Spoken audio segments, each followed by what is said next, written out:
요즘 시대를 가리켜 인재의 전쟁, 즉 인재 없이는 아무것도 할 수 없다고 이야기합니다. 모든 나라가 경제 전쟁을 치르고 있습니다.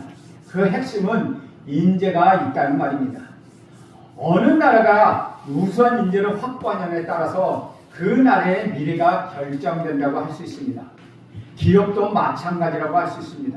우수한 인재를 발굴하고 그 인재를 유지하는 것이 기업에 있어서 가장 중요한 핵심 사항이라고 할 수 있습니다. 탁월한 기업이 되려면 전략, 전술, 시스템이 탁월해야 하지만 결국 전략을 만드는 것도 사람이고 기술을 만들어내는 것도 사람이며 시스템을 운영하는 것도 사람이기 때문에 인재가 매우 중요하다는 것입니다. 하나님은 모세를 한 시대의 인재, 위대한 민족의 지도자로 사용하기를 원하셨습니다. 모세는 이미 40년에 걸쳐 애굽 왕실에서 당대 최고의 전문적인 교육을 받은 사람입니다. 사도행전 7장 22절에 보면 성령은 이렇게 말씀하십니다. 모세가 애굽 사람의 학술을 다 배워 그 말과 행사가 능하더라 라고 말씀합니다. 그런데 무엇이 부족하여 하나님께서는 지금 모세를 광야로 보내셨습니까? 그 광야에서 무엇을 훈련시키셨습니까?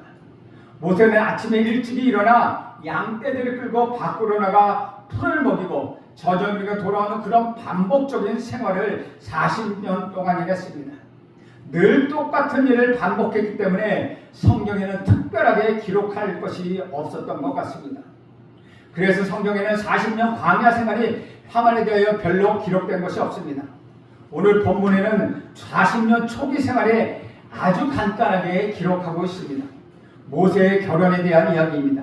이 말씀을 통하여 광야의 훈련을 찾아보고 하나님의 주신 은혜를 나누고자 합니다. 모세가 자기 백성을 돕다가 도망자 신세가 되었습니다. 그로 인하여 완전히 인생의 밑바닥에 떨어졌습니다. 신분이 바뀌었습니다. 어제만 해도 애굽의 왕자였는데 이제는 도망자, 수배자 신세가 되었습니다. 그렇게도 믿었던 왕 양어머니로부터 배신을 당했습니다. 어머니가 그에게 자기를 사랑해 준 줄 알았는데 역시 그 양어머니는 결정적인 순간에는 애굽 사람이었다는 것이죠. 같은 형제인 줄 알았던 어머니가 다른 동생은 자신의 정신적 라이벌로 생각해 자신을 죽이려고 했다는 것입니다. 거주한 것이 하루아침에 왕궁에서 이슬 맞고 자야 하는 광야가 되어버린 것입니다. 먹을 것, 입을 것 걱정 없이 살았는데 이제 당장 먹을 것이 문제가 되어버렸습니다. 40세까지는 왕권 대권에 대한 희망이 있었는데 이제 모든 희망이 완전히 사라져버렸습니다. 가장 근본적인 이유는 무엇입니까? 자기 민족을 도우려다가 그런 꼴을 당한 것입니다. 이 정도 되면 사람은 어떤 생각을 합니까? 배신감에 시달리면서 어디 한번 두고 봐. 다시는 내가 그런 경우는 돕는지 한번 봐. 나는 다시는 돕지 않을 거야. 라고 다짐하고 또 다짐했을 것입니다. 누가 억울한 일을 당해도 내가 절대로 상관하지 않을 거야. 결국 손해보는 것은 나밖에 없어. 라고 생각할 것입니다. 그런데 광야에 나간 모세를 소개하면서 성경은 첫 번째 사건으로 무엇을 소개하고 있습니까? 17절을 함께 봅니다. 16절을 함께 봅니다. 미디안 제사장에게 7달이 있었더니 그들이 와서 물을 길어 구유에 세우고 그들의 아버지의 양떼에게 먹이려 하는데 제사장 미디안에게는 7명의 딸이 있었습니다. 그 7공주를 도와줬다는 것입니다. 의협심이 강하고 남을 돕는 일을 포기하지 않았다는 것입니다. 강자가 약자를 위협할 때 일관성을 가지고 약자의 편에 의협심을 가지고 도와주었다는 것입니다. 모세가 하루는 우물가에 앉아 있었습니다. 이때 미디안 제사장 딸 7명이 우물가로 왔습니다. 7명의 딸이 두레박으로 물을 길어 구유를 채우고 아버지 양떼에게 물을 먹이려고 했습니다. 중동의 우물은 우리 우물같이 그렇게 얕지 않습니다. 중동의 우물은 적어도 10m에서 12m 정도 파고 들어가야 거기 물을 얻을 수 있습니다. 그러니까 이 딸들이 10m 내지 12m 되는 거에 두레박을 열어서 물을 길어 아버지 양떼에 물을 먹이려 했다는 것이죠. 그때 사막에 거친 젊은 목동들이 와서 우물가에서 차례를 기다리는커녕 7 공주를 괴롭히고 몰아내었습니다. 아마 19절을 통해서 짐작해보면 목자들은 루엘의 딸들에게도 음흉한 그 수작을 걸어오기까지 했다는 것입니다. 이 광경을 목격한 모세가 어떻게 했습니까? 그때 모세는 정의 사자가 되었습니다. 목동들은 여러 명이었습니다. 자신은 혼자 몸입니다. 아주 위험한 상황입니다. 낯선 곳에서도 죽을 수 있는 상황입니다. 도와주어봤자 이 문제로 또 배신을 당할 수도 있었습니다. 그런데도 모세는 또다시 도와주는 모습을 보입니다. 이런 훈련을 통하여 사소한 것 같지만 모세는 민족을 구하는 큰 일을 하게 된다는 것입니다. 지금 모세는 매우 지쳐 있었습니다. 도망자가 되어 깊은 시름에 빠져 있었습니다. 이스라엘 민족으로부터 배신을 당하고 바로에게 인정을 받지 못하고 지명수배자가 되어 도망하는 신세입니다. 누구를 도와줄 형편이 되지 못합니다. 그럼에도 불구하고 그는 남을 도와주는 것을 우리는 볼 수 있다는 것이죠. 여기서 우리는 배우는 것이 있습니다. 하나님께서 모세에게 광야에서 어떤 훈련을 시켰다는 것입니다. 광야 생활은 예측이 불허한 곳입니다. 언제 어떻게 변할지 모른다는 것입니다. 목동으로 사는 것 그리 쉬운 일이 아닙니다. 그것도 40년 동안 목동으로 살아야 했습니다. 화려한 궁중에서 변화무쌍한 세상에서 살던 모세에게 있어서 얼마나 지루한 삶이겠습니까? 그러나 끝까지 포기하지 않고 그는 일관성을 가지고 주어진 일을 했습니다. 어떤 상황에도 포기하지 않는 훈련을 모세는 광야에서 받았습니다. 그는 인격 훈련의 중요한 것 중에 하나가 일관성 훈련이라는 것입니다. 어떤 변화가 있어도 변질되지 않고 끝까지 선한 목표를 수행하는 능력, 그것을 일관성 훈련이라고 이야기합니다. 의로운 의지를 변절시키지 않는 것입니다. 만약 모세가 광야에서 이런 훈련을 받지 않았다면 그는 이스라엘 백성을 포기하고 말았을 것입니다. 만약 모세가 이런 훈련을 받지 않았다면 바로 앞에 가서 쉽게 포기해버렸을 것입니다. 7번이나 기적을 일으켰는데도 바로는 이스라엘 백성을 내어주지 않았습니다. 이스라엘 백성들이 얼마나 많이 배신을 합니까? 홍해가 다가옵니다. 그때 백성들이 뭐하라고 말합니까? 애굽에 매장지가 없어서 우리를 광야에서 죽게 만드느냐라고 그들은 하소연합니다. 기적적으로 또한 홍해를 건넜습니다. 춤을 추며 노래하며 기뻐합니다. 그런데 와보니 물이 없습니다. 마라에서 쓴물이 나왔습니다. 또다시 모세를 원망합니다. 신광야에 이르렀습니다.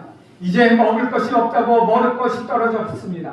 그러니 애굽에서 고기와 떡을 배고프리 먹는데 줄여 죽게 만든다고 또다시 원망합니다. 디베리아에서 반역을 합니다. 가장 믿었던 미디안과 아론이 지도력에 도전을 합니다. 바람 광야에서는 대반란을 일으킵니다. 이런 일을 당하면 어떻게 하겠습니까? 아주 쉽게 포기해버리는 것입니다. 그러나 모세는 끝까지 포기하지 않았습니다. 그는 일관성 있게 사명을 이루어가는 것입니다. 왜냐하면 그는 광야에서 일관성 훈련을 받았기 때문입니다. 사랑하는 여러분, 힘든 과정이라고 결코 포기하지 마십시오.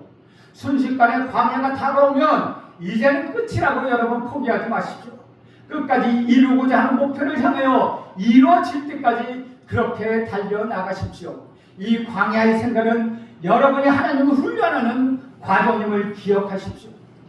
만약 당시 밧세바와 가는 사건으로 인하여 인생을 포기했다면 결국 그는 선한 이스라엘의 임금이 되지 못했을 것입니다. 만약 요셉이 감옥에 갇힌 것으로 포기했다면 결국 그는 애굽의 총리가 되지 못했을 것입니다. 만약 아브라함이 자신의 아내를 누이라고 속인 것 때문에 그냥 포기하고 말았다면 결국 그는 믿음의 조상이 되지 못했을 것입니다. 만약 바울이 광주를 타고 도망나온 것으로 인하여 수치감에 쌓여서 선교 활동을 포기했다면 결국은 그는 1세기를 예수님이 오신 100년을 변화시키지 못했을 것입니다. 성공한 사람은 수많은 실패에도 불구하고 포기하지 않는 사람들입니다. 우리 구주 예수 그리스도께서 결코 우리를 포기하지 않으셨습니다. 십자가의 핏값으로 저와 여러분을 사시고 여러분을 통하여 하나님의 뜻을 이루어 가기를 간절히 원하십니다. 모세는 자신이 가장 사랑했을 것으로 믿었던 어머니로부터 배신을 당했습니다. 그 어머니가 세상 지식을 얻을 수 있도록 배려해 주었습니다. 그 어머니가 이제까지 자신을 보호해 주셨습니다. 그런데 그 어머니가 이제는 자신을 보호해 주지 않습니다. 자신이 위협을 무릅쓰고 도왔던 민족으로부터 배신을 당했습니다. 이 정도 되면 인간에 대한 혐오감이 들게 됩니다. 인간이 싫어지게 됩니다. 그런데 모세는 인간에 대하여 실망하지 않고 사람을 도왔습니다. 사소한 도움이 있었는데 미디안 제사장의 7딸들은 자신을 인정해 주었다는 것입니다. 그리고 그 사건을 통하여 모세는 누구를 만나게 됩니다. 18절 말씀을 봅니다. 그들이 아버지 누레에게 이를 때 아버지가 이르되 너희가 오늘은 어찌하여 이같이 속히 돌아오느냐. 미디안의 7딸이 아버지 제사장 누엘을 만나게 됩니다. 누엘은 하나님의 친구 또는 전능자의 친구라는 뜻을 담고 있습니다. 다른 이름으로는 이두로라고 소개하고 있습니다. 아마 누엘이 그의 본명일 것이고 이두로는 그가 제사장이 된 이후에 얻은 공식적인 이름일 것입니다. 본래 미디안 사람들은 아브라함의 후손입니다. 그러므로 하나님을 알았습니다. 그러나 온전하게 여호와 하나님을 섬기는 사람은 아니었습니다. 모세는 광야에서 인생의 중요한 멘토인 장인 어른을 만나게 됩니다. 그렇다면 누엘은 어떤 사람입니까? 첫째, 그는 도덕적 기준이 분명한 사람이었습니다. 누엘을 보니까 딸들이 평소보다 빨리 돌아온 것입니다. 그래서 평소보다 빨리 돌아온 이유를 딸들에게 물어봅니다. 이때 애굽 사람이 그들이 목자의 손에서 건져내고 물을 들여 양떼에게 먹였다고 말합니다. 이 말을 들은 누엘은 당연히 세상의 이유로 그 은혜를 갚고자 했습니다. 은혜를 가볍게 여기고 자신의 안전만을 위하여 황급히 돌아온 그 딸들을 책망합니다. 그 사람을 버리고 왔다고 말합니다. 여기서 버리다 라는 말은 배반하다의 뜻을 포함하고 있습니다. 은인에 대하여 감사한 마음으로 음식을 대접하기로 합니다. 은혜로 갚을 줄 아는 사람, 그 사람을 만난 것입니다. 참으로 정의로운 사람을 만난 것입니다. 광야에서 버림을 받는 것 같았는데 모세는 참으로 지혜로운 멘토를 만났습니다. 둘째, 누엘은 품어주는 사람이었습니다. 심리학적으로 말하면 모세는 타인이 자기를 버릴 수 있다는 두려움을 느끼는 심리적 상태에 있었습니다. 어릴 때 친부모로부터 떨어졌습니다. 40세가 되어서 양부모로부터 버림을 받았습니다. 자기 동족으로부터 배신을 당했습니다. 그런데 이방인 제사장인 장인어른으로부터 장인어른의 아버지처럼 자신을 받아준 것입니다. 자신을 품어준 것입니다. 셋째, 누엘은 지혜로운 사람이었습니다. 모세가 지쳐있는 모습을 보고 109장, 59장, 19장을 세워 그에게 이 일을 맡기라고 조언합니다. 넷째, 그는 하나님의 사람이 되었습니다. 이 사람은 이방 제사장이었지만 나중에는 하나님의 사람이 됩니다. 그것을 우리는 성령을 통하여 알 수 있습니다. 모세가 이스라엘 백성을 이끌고 출애굽했을 때 모세의 자녀를 데리고 모세를 방문하게 됩니다. 이때 누엘은 이두로는 여호와 하나님께 번제물과 희생제물로 제사를 드리게 됩니다. 이는 이두로가 하나님을 믿게 되었다는 사실을 증명해 줍니다. 또한 통치와 재판을 위하여 율법과 법도를 가르치고 제덕이 겸비하여 하나님을 두려워하는 자로 천부장과 109장과 59장과 19장 제도를 제안했습니다. 율법을 아는 자와 하나님을 두려워하는 자로 일꾼을 삼으라고 하는 것은 이두로의 신앙을 대변하고 있다는 것입니다. 주 안에서 사랑하는 여러분, 하나님은 광야에서 이런 좋은 멘토, 지혜로운 멘토를 만나게 하시며 모세를 훈련시켰던 것입니다. 우리는 광야에 가면 나를 도울 사람이 아무도 없을 것이라고 생각합니다. 내가 광야 같은 사막을 지날 때에 우리는 아무도 우리를 돕지 않을 것이라고 생각합니다. 그러나 하나님이 이 광야에서 우리를 결정적으로 도울 사람을 준비해 놓고 계시다는 것입니다. 사람이 어려움을 당하면 다 떠나버릴 것 같지만 그렇지 않다는 것입니다. 우리 하나님께서 함께 일할 수 있는 사람을 붙여주십니다. 바울이 감옥에서 갇히자 다 떠나버릴 것 같았지만 주치인 누가는 끝까지 바울 곁에 있었습니다. 하나님께서는 우리 눈에 보이지 않지만 남겨놓은 사람들이 있다는 것입니다.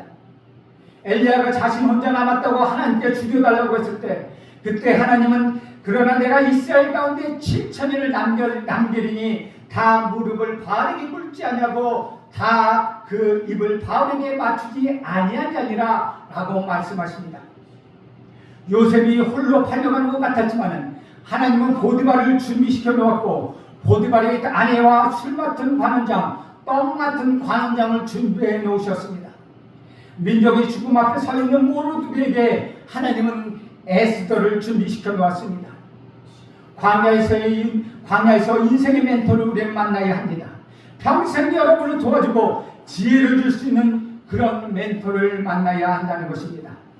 광야에 떨어진 모세는 가지고 있는 모든 것을 잃어버렸습니다. 가정도 집도 권력도 명예도 모두 다 잃어버렸습니다. 이제 자기에는 아무것도 없는 것처럼 보였습니다. 모든 것을 다 잃어버린 것 같았는데 모세는 무엇을 얻었습니까? 21절 말씀을 봅니다. 모세가 그와 동거하기를 기뻐하며 그가 그의 딸 십보라를 모세에게 주었더니 모세가 얻은 것 그것은 가정이었습니다. 모세는 가정을 이루었습니다. 제사장 누엘이 외로운 도망자 모세에게 자신의 딸 십보라를 아내로 주었습니다. 십보라라는 것은 새라는 의미 뜻을 갖고 있습니다. 오늘 본문에서 성경에 나오는 이삭의 결혼이 황홀에 물들 들판에서 리브가를 만났던 낭만적인 장면은 없습니다. 요셉이 사랑하는 여인 라헬을 얻기 위하여 14년이나 외삼촌 라반을 위하여 무료 봉사하는 자기 희생도 여기는 없습니다. 그런데 야곱의 결혼이나 이삭의 결혼이 모세와 공통점이 있다는 것입니다. 그것은 고향을 떠나고 주인공이 우물가에 가고 결혼할 여성을 우물가에 가고 그 남자 주인공이 그 여인을 위하여 어떤 일을 하고 그 여인의 집에 가서 보고하자 주인공의 여인이 집으로 초대받고 결국은 결혼하게 된다는 것입니다. 그런데 모세는 다른 것이 있었습니다. 결혼시키려는 부모의 의도가 없었다는 것입니다. 부모의 본래 고향도 아닙니다. 친척도 아닙니다. 모세와는 전혀 연관이 없는 것이었습니다.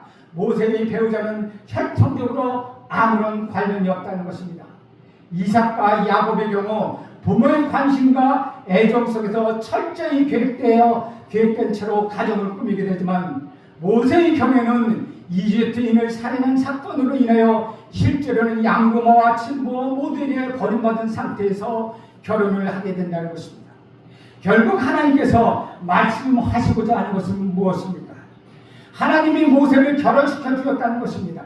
하나님의 계획과 하나님의 뜻에 따라서 하나님이 모세를 십보라와 결혼시켰다는 것입니다. 결국 이 결혼이 우연이 아닌 하나님의 계획 안에 있었다는 것입니다. 그런데 십보라는 하나님을 모르는 이방 여인이었습니다. 앞으로 모세는 이스라엘 이끌어갈 민족의 지도자가 되어야 할 사람이었습니다. 이스라엘 사람들은 순수 혈통에 대한 집요한 집착을 가지고 있는 사람들입니다. 그런데 지도자가 이방인과 결혼하였다면 백성이 따라주겠습니까? 나중에 보면 미디안과 아론이 모세가 구스 여인을 취했다고 질책하는 장면이 나옵니다. 이것은 이스라엘 민족들이 보기에는 너무나 큰 허물이었다는 것입니다. 그럼에도 불구하고 하나님께서는 이 결혼을 허락하셨다는 사실입니다.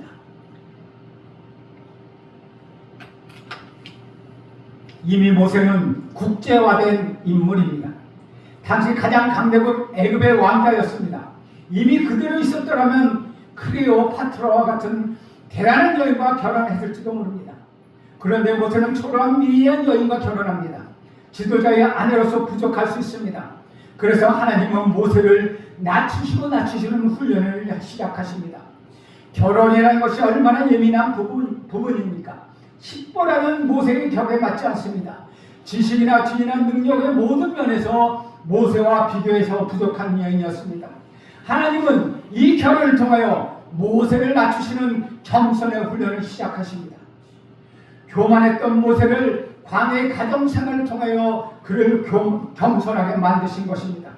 낮은 삶을 통해서 모세를 겸손하게 만든 것입니다.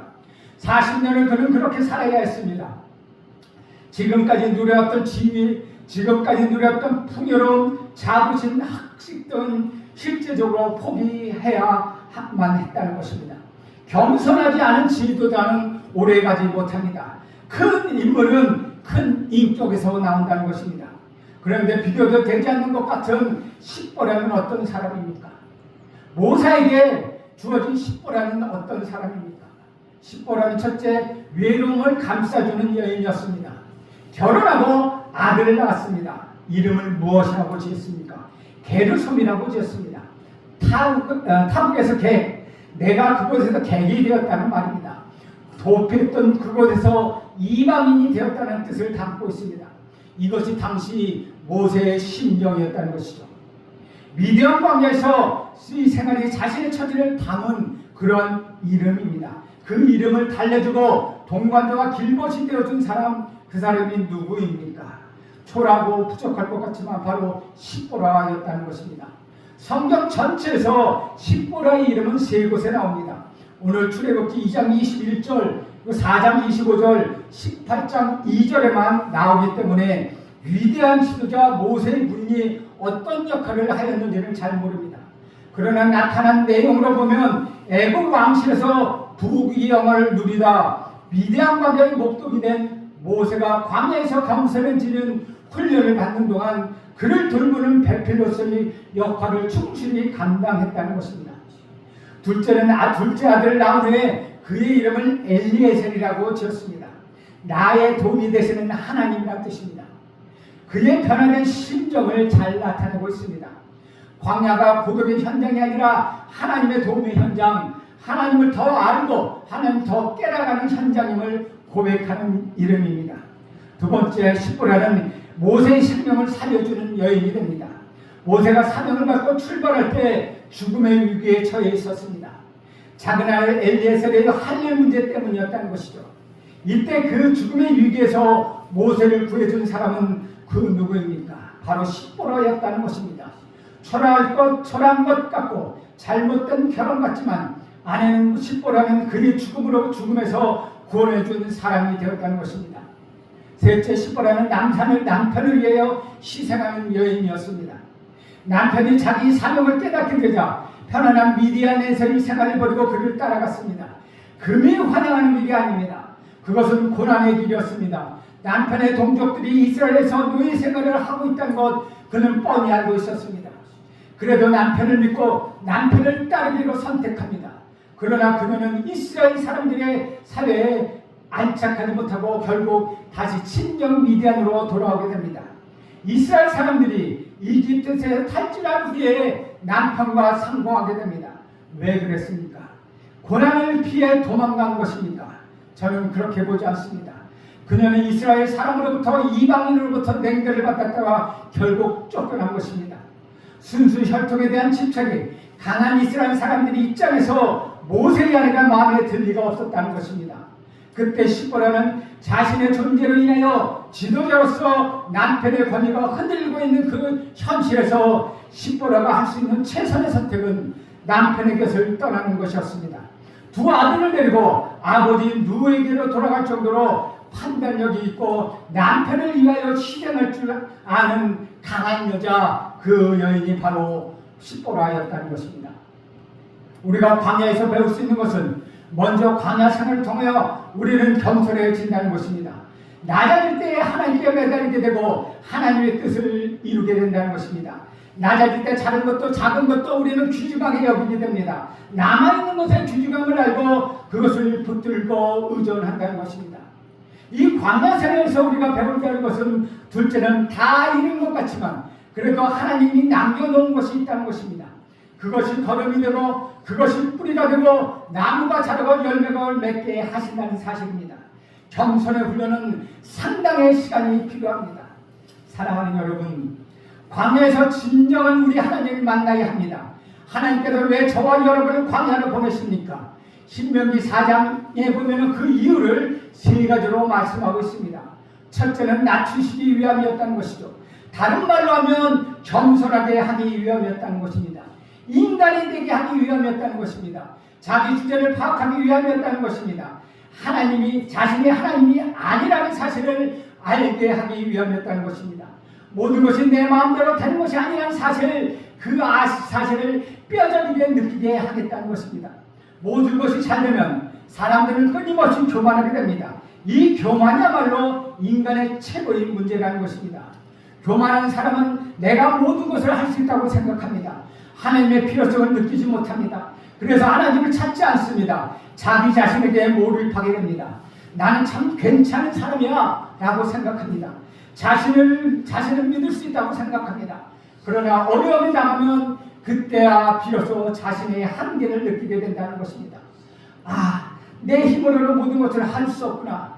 인생이란 내 힘으로 살 수 없구나. 나는 지극히 연약한 존재이구나. 이것이 바로 우리의 인생입니다. 광야의 과정을 통하지 않으면 인간은 인간답게 되지 않는다는 것입니다. 하나님은 인정하지 않습니다. 낮추시는 이유가 무엇입니까? 사람이 떡으로만 사는 것이 아니라 하나님의 말씀, 여호와의 말씀을 사는 줄 알게 하기 위함이었다는 것이죠. 광야로 보내는 두 번째 이유는 무엇입니까? 믿음과 순종의 훈련을 하기 위함이라고 말하고 있습니다. 나를 시험하사 내 마음이 어떠한지 주 하나님의 명령을 지키는지 지키지 않는지 알아보기 위함이라고 말씀하십니다. 순종보다 더 완벽한 신앙은 없습니다. 순종은 신앙의 결정체입니다. 순종은 신앙의 꽃이라고 할 수 있습니다. 세 번째 이유는 복을 주시기 위함이라는 것입니다. 광야는 끝이 아니고 축복의 시작입니다. 광야는 손해가 아니라 거룩한 투자입니다. 요셉은 노예와 감옥이라는 광야를 통과했습니다. 여호와는 오랜 기다림의 광야를 통과했습니다. 사울과 다윗의 차이는 무엇입니까? 둘 다 시작할 때의 배경은 비슷했지만 한 사람은 광야의 시험을 통과했고 한 사람은 광야를 통과하지 못했다는 것입니다. 주 안에서 사랑하는 여러분, 광야에서 우리 구주 예수 그리스도를 만나시길 간절히 바랍니다. 광야에서 하나님을 만나시기 바랍니다. 광야에서 하나님을 인정하십시오. 그리하여 광야 시험을 온전히 통해서 위대한 신앙인, 그런 신앙인이 다 되어 승리하는 여러분이 되시길 간절히 축복합니다. 기도하겠습니다. 하나님 아버지, 오늘 모세가 광야에서 훈련을 하게 하심으로 인하여서 그에게 순종을 배우게 하시고 겸손하게 하시고 하나님을 알게 하신 은혜를 감사합니다. 하나님, 광야가 끝이 아니라 축복의 시작이며 광야가 끝이 아니라 하나님의 훈련의 시작이라는 것을 다시 알게 하여 주옵소서. 예수님의 이름으로 기도합니다. 아멘.